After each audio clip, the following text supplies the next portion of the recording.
Yeah, good win last week. Looking forward to certainly playing West Virginia here. Everybody's got to move past it. Our team's got to move past it. Like I said, great win. Wins in that game are certainly always very special. But it's over and time to move on to West Virginia. So we're looking forward to playing these guys, coaching staff that we're all pretty familiar with. Known Neil Brown for a long time, kind of ran in the same circles offensively for a long time. Have a ton of respect for him. Worked with Matt Moore, the O-line coach there, for years and years at Texas Tech, and then certainly know a lot about Coach Koenig, all the different things he's done defensively. And so we've had a lot of great battles with West Virginia over the years. They look obviously a lot different. New staff. Lost some of their kind of their marquee name players here from the last couple of years, but they've certainly reloaded with some talent. Looking at them defensively, it's been impressive what they've done. I think the most yards they've given up this year, if I read it correctly, was just slightly over 400, which not many people can claim that right now. And they've been in some really tight games. They've played really well against NC State. The Texas game was tight right till the wire when Texas scored a couple of touchdowns. So they've been very, very competitive and even early in Coach Brown's tenure. So we know what kind of coach he is. Certainly have respect for their team, the way those guys have always played. You still certainly see that on tape. Offensively, they've brought over a lot of what certainly that Neil was doing at Troy. They do a great job of giving you a lot to look at, a lot of different formations. Very creative in the way that they run and throw the football. Very, very innovative group. So it'll be a great challenge, like it is every week in this conference, and we'll be looking forward to another 11 a.m. kickoff. When did you know that the defense was going to be much better? Was it in the Cotton Bowl Saturday? Was it earlier than that? When did you realize this defense was better than it's been the last couple of years? I don't know that there's been one moment, and I think we got to be careful with is, it was a great game. It was one game though, or 2 days ago. It was one game, and we did some great things. I definitely think we have improved in some areas, without a doubt. I think it's just been a process. It's been, making the hires that we did, and then getting those guys implemented, those guys getting schemes implemented. Again, I know you guys have got tired of me talking about it, but so much about it is just between the ears with our players and the mentality and the way we play, and that doesn't just happen, overnight. And we're still not certainly there yet by any stretch, but we're improving. We're heading down the right road. We can, as good as a win as we had last week, and a lot of great moments on all three sides. There's still we're still not operating anywhere near the way we feel like we can play, and so we still got to take steps. But it's people have worked hard, and it certainly defensively showed up in a big way the other day, and we're going to keep getting better because we're going to continue to get tested more and more. Jason Kersey. Yeah, Lincoln, we saw Trey Sermon out there, but sort of surprising to see him not get any carries, just given what he's meant to the program. Can you shed some light on his status and maybe why that happened?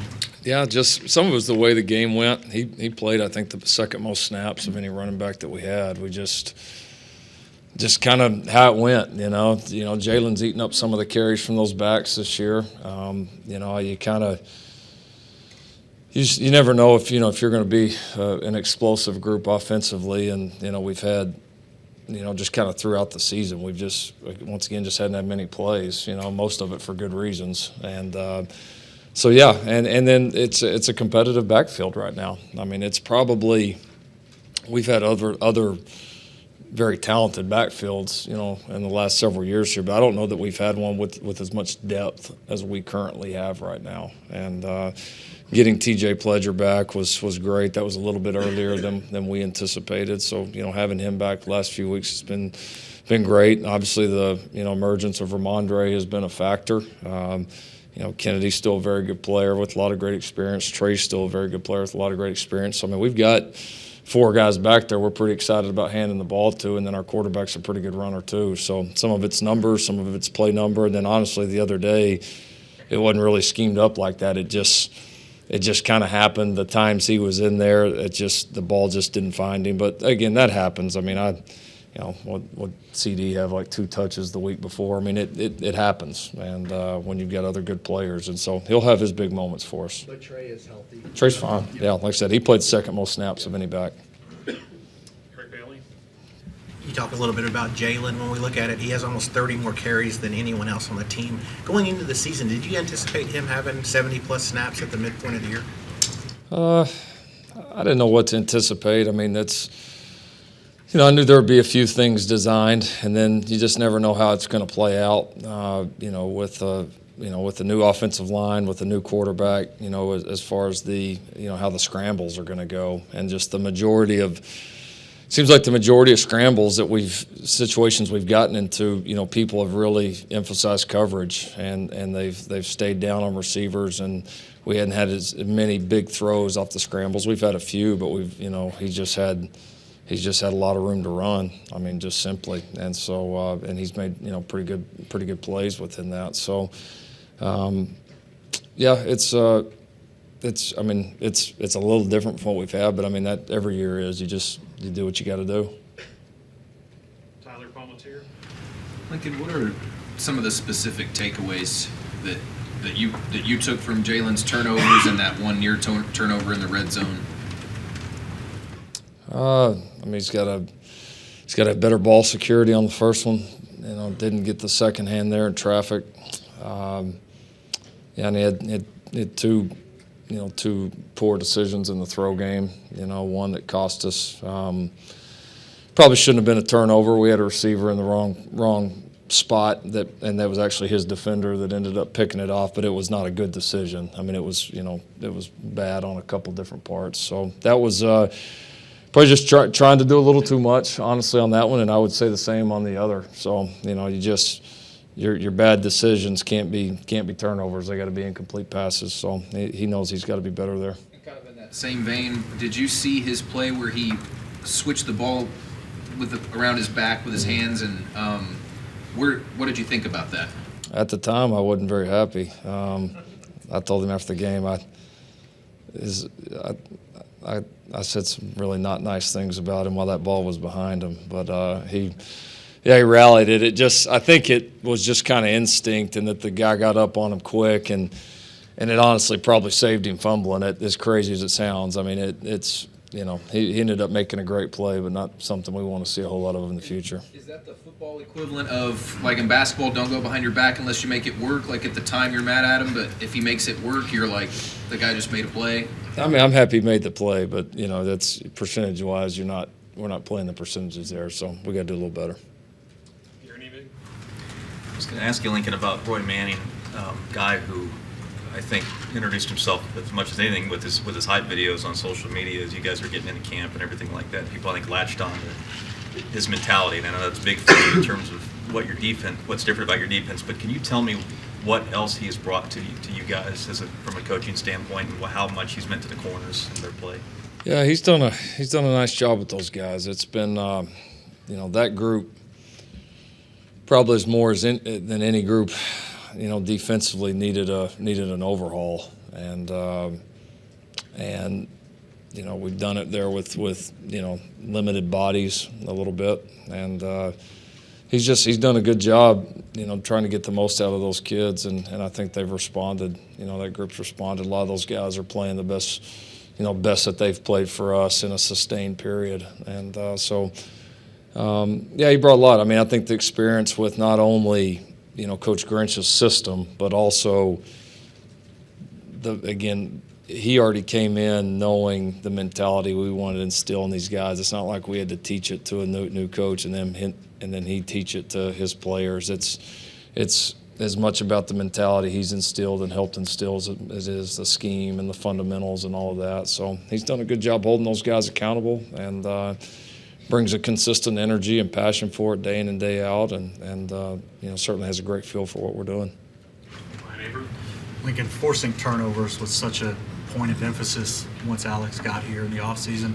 How much concern is there right now that those haven't come, and maybe confidence that those will come moving forward? Yeah. What do y'all need to do differently? No, it is. It's it's a couple games now we haven't had one, and we created a lot of havoc, the other day, and that's, a lot of times when you do that, you're going to force a quarterback into bad decisions. Now, we didn't force Ellinger into too many bad decisions, but we did force him to hang on to the ball and ended up sacking him a lot. So I think there was a lot more disruption the other day. It was kind of more maybe in tune with how we would like to have it each and every week. And I think you keep forcing that kind of disruption, I think turnovers are going to come. But we've got to, certainly, strips, getting the ball out, creating fumbles, loose balls, all that, tip balls. We've got to do a better job. I mean, we do. I mean, I'm confident if we continue to create havoc like we did the other day that we will.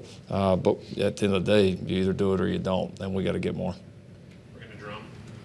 Yeah, Lincoln, to your point about the turnovers and talking about the sacks, can you kind of put into what you all think, kind of how many sacks kind of can accumulate into what equals a turnover in your mind? I know they're not the same thing. Yeah, I get what you're saying. I mean, it's hard to do that. I mean, the sacks have a huge impact on the game. I mean, there's no question about it. I mean, some of those sacks, lead to maybe a series where, say they got 7 yards on a play and they got 6 yards on a play, but then they also lost 9 yards on a sack. It turns into a turnover in a way. I don't know. We don't have some metric to feel that. So I mean, at this point we didn't get turnovers, but obviously getting as many sacks as we did was well above what you would expect.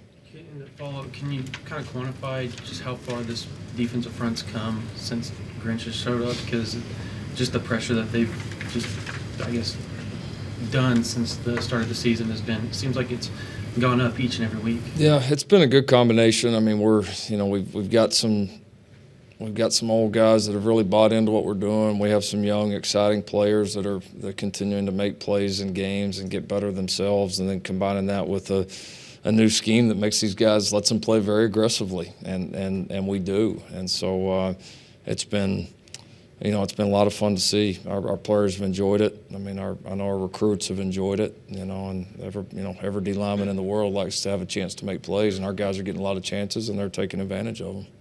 Jay Tail. Lincoln, the 2 turnovers would undo a lot of quarterbacks, and they wouldn't come back and play well. Jalen kept his cool and actually had a pretty good second half.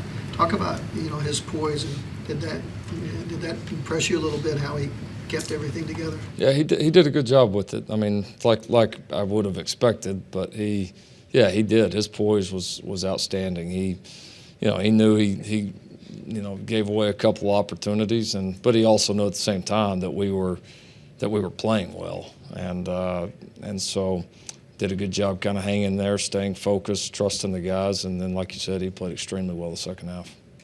John Hoover. Lincoln, on Jalen's turnovers. He's been just exceptional all season, but the last couple of games he's been a little bit loose with the football. The screen pass at Kansas, for instance, or the dump down, I guess. Is that like a red flag that's arising for you? Is that something you want to coach out of him, or do you at some point just check that off as a guy who's ultra competitive and wants to make a play? Yeah, they're all a little bit different situations. I mean, one at Kansas, just didn't see the guy, and it was bad play design, bad everything. So, like I said the other day, I thought there was a few that he tried to make a little too much happen, and he's got he's made a lot of big plays on scrambles too. So he's just got to know, and have the right feel for when the opportunities are there to seize them, and when they're not, to not make anything worse. But he's pretty conscientious about taking care of the ball, so of course we'll continue to work on it, but I don't think it's going to be a big issue going forward. And then CeeDee Lamb, the motion plays where he's coming in motion, you guys really exploited that a lot of different ways. One of them was the flea flaker touchdown. What did you like going into that game about putting him in motion against the Texas defense? It wasn't just specifically him. I mean, we had some motions in the game plan that we thought might help us in a few areas. So happened that a couple of plays ended up, the ball ended up getting in his hands. And so, I mean, he's a he's a dynamic player. He's tough to handle, and anytime we've got guys like that, being able to move them around a little bit seems to help us. Last one for me. How's Calcaterra? Yeah, Grant won't play this week. Got an injury, won't play this week. We'll evaluate him after. Cliff Brown. Yeah, Austin Kendall is considered questionable, but that means obviously you're going to have to prepare for him. Is that strange to have to prepare for him? Like, what's that like for you? And then also, just what have you seen from him this season? Yeah, in a broad sense, is it strange? Yeah, a little bit. The guy was recruited and was here with us for 3 years. So yeah, it definitely feels a little strange. But I've got to see bits and pieces of him. Obviously had a chance to study him a little bit more here this week. He's had some games where he's played really, really well. I thought it's been pretty impressive how they've, early on in a system with so many new pieces, coaching staff, players, everything. They've really done a nice job. So I mean, he's made a lot of big throws, made a lot of big plays. I'm sure he's chomping at the bit to get back for this one. I would expect nothing less. So I certainly hope he's healthy, and always wish him the best. Bob Frisbillo. Lincoln, how crucial has the development of Ryan Asamoah, Nick Benito been to the depth of the defense? And did you have an idea they were ready to make that leap? They're redshirt freshmen, and we really didn't see much from them at all last year. Yeah, they've both really grown up. I think for both those kids, this new scheme defensively has really fit them.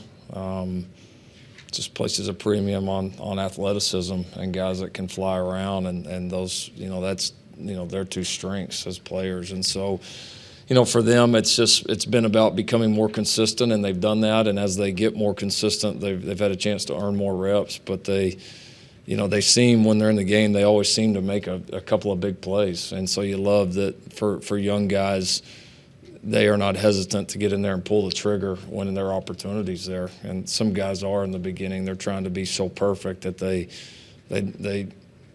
finishing the plays not on the top of their priority list, and it is for those two guys. So, two guys got really bright futures. Have really, been impressive here early. It'd be exciting to see, how much better they can get here the second half of the season. Clay Horning. Yeah, about Jalen, was not particularly forthcoming with us, but in the post game, he had that comment about OU DNA in him, and he was asked earlier today about was that a cumulative thing, or did something really happen for you in the Texas game?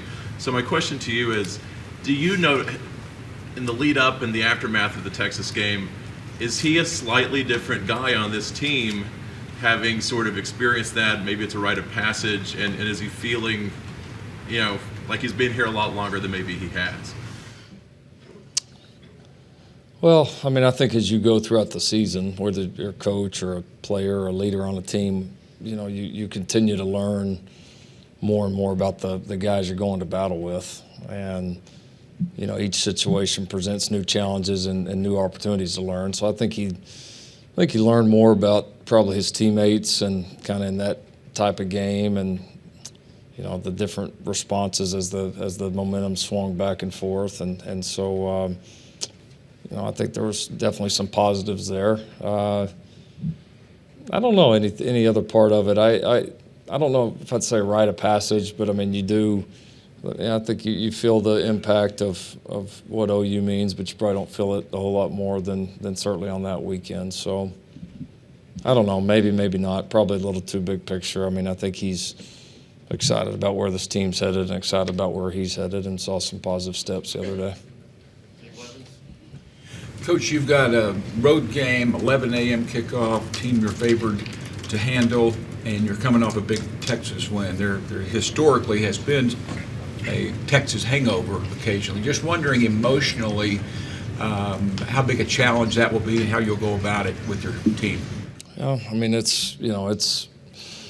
he'll tell you a lot about who we are as a team. You may probably learn more this week than any week that we've had up to this point. So it's either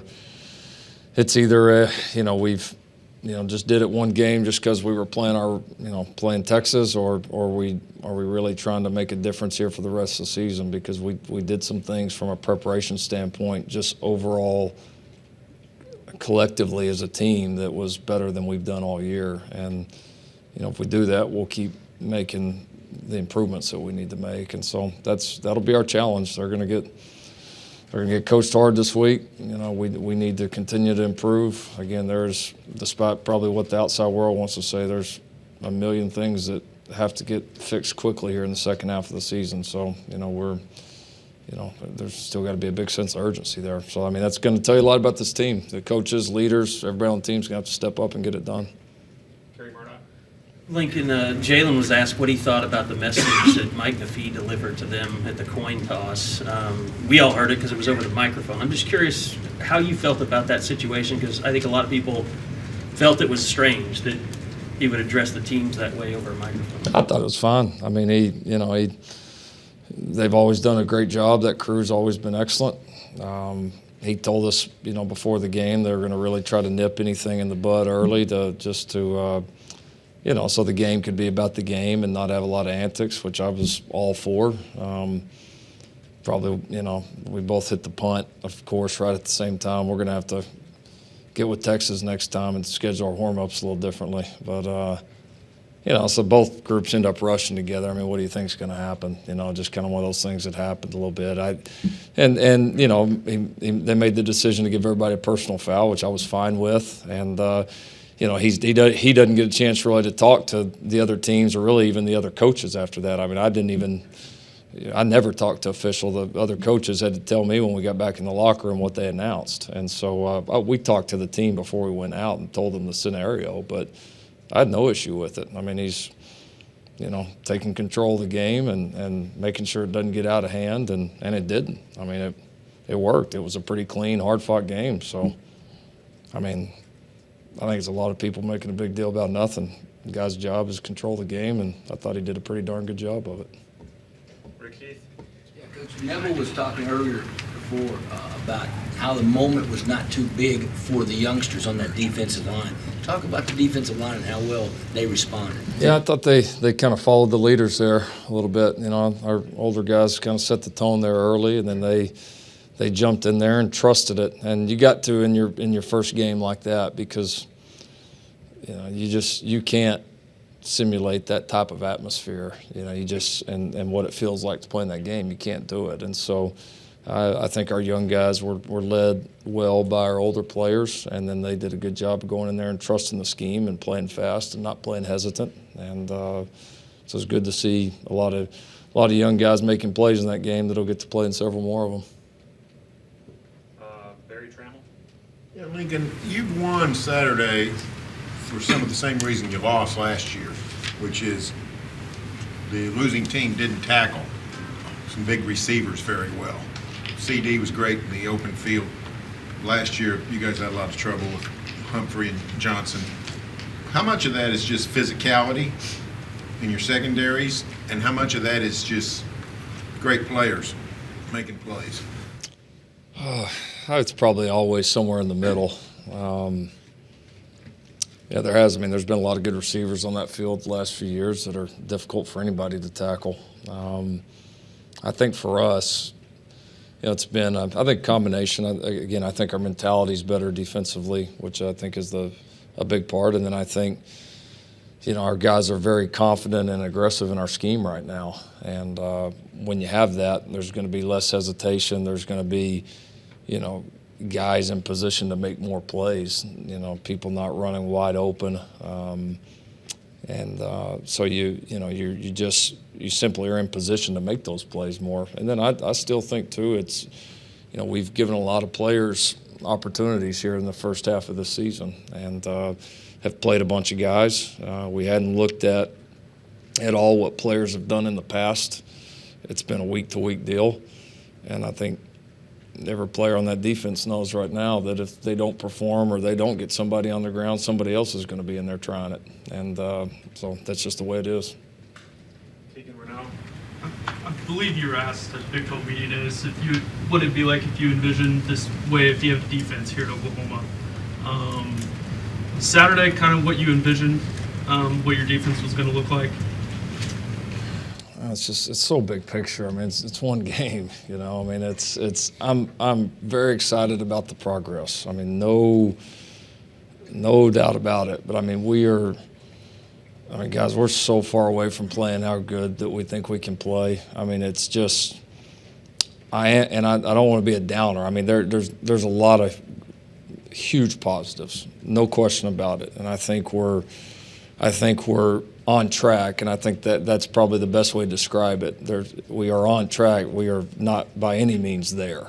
I mean, we can't even see there yet. And so we got to stay on the right track, and we got to fight to do that. So I'm encouraged, but I think all our other coaches, all other players have got to be, yes, encouraged, but also motivated to get to where we think we can be. And does it give you more confidence, though, to go on the recruiting trail now, putting a game like that on tape? Well, some of the things we've been able to do defensively here the first half of the year, it gives some credibility to what we had talked about with these recruits when we brought these new coaches and new system in. We felt like there were going to be some positive results, and they've been able to see the style we're going to play, how we're going to play schematically, how they would fit in, and they see how our guys are playing too. So that I'll concede with you there. That has been a positive. Jason Kersey. Again, you've talked a lot about the importance of between their ears in terms of the defensive guys and their mindset. What has changed about the way you have to motivate players since you've been in coaching, and what has made Alex so good at that? What has changed? Yeah, I'll say everything. A lot's changed just in my short time. Just simply what you can do with players now to motivate them is so much more limited than what it used to be. I mean, you talk about time rules have drastically changed, which has had a huge impact on that. Just the way that you can, let's say that punish is not the right word, but the way that you could discipline a player has radically changed. Not that it was anything egregious before, but I mean, it is, we all know the world and environment we live in now with that. And so, and then I think players have changed some. I mean, big picture, the world of social media, all the outside opinions. I mean, there's some differences. I think to me it's finding a balance of, the core values in your program that you, and the core beliefs and the core points of motivation and goals that are the same for everybody all the time, and there's no exceptions. And then also I think understanding that each player is his own person too, and you've got to get to know them, and how you handle player A may not be the best thing for player B all the time. And so we try to stick to our core beliefs and goals, but also have an understanding that there's an individual component to it too. And Alex, what was the second part of it? What does Alex do well in terms of motivating? He seems to have really gotten these guys to play. Yeah, no, he's got a good demeanor about him. He's very consistent. I think it's a very they're not just going to hear a message just because you're playing a big game or just because this is game day. He's been very consistent and confident about his approach since the day he walked in the door. And it's a guy that had a plan and knew what he wanted to do. And, that's, what I felt when I first started talking to him, and it hasn't been any different. Okay, we've got time for one more. Kerry Murdoch. Noticed that Robert Barnes wasn't dressed out. Is there any talk about, a potential red shirt for him this season? And do you expect Ely and Swinson to kind of be back to day this week? Yeah, Robert is a potential red shirt. We'll kind of see how this thing unfolds. Probably going to be one of those week-to-week things for us. But he's played in a couple here, but it's one that something he's considering doing right now. So we'll kind of play that by ear as we go along. Ely and Swinson doing pretty well after the game. They're still not 100%. We're going to do our best to get them as close as we can, and anticipate being able to work them a little bit more this week.